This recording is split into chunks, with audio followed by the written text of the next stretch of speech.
Welcome to Sweet Life Beat Life. We hope this video helps. In this video, I will explain how to use Data Recovery Essential for Mac.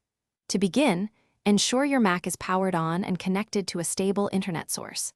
Next, download the official application from a trusted source, usually the developer's website.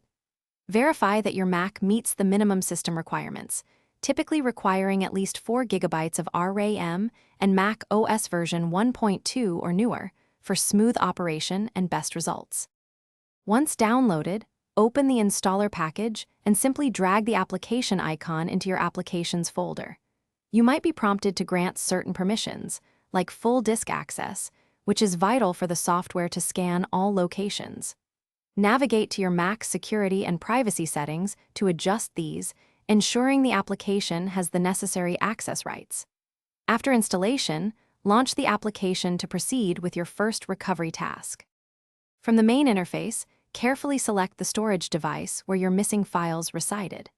This could be your internal Macintosh HD, an external hard drive, or even a USB flash drive. Decide whether a quick scan will suffice for recent deletions, or if a more extensive deep scan is necessary for older or formatted data. The application will then begin analyzing the selected drive, actively searching for recoverable file fragments. After the scan completes, you will see a detailed list of all recoverable files. Take your time to preview specific items, like important photos or documents, to ensure they are the correct versions and are not corrupted. Utilize the search bar or filtering options to quickly pinpoint exactly what you need from the extensive results. Once satisfied, check the boxes next to the files or folders you intend to restore. Thanks for watching. Consider subscribing if we helped you.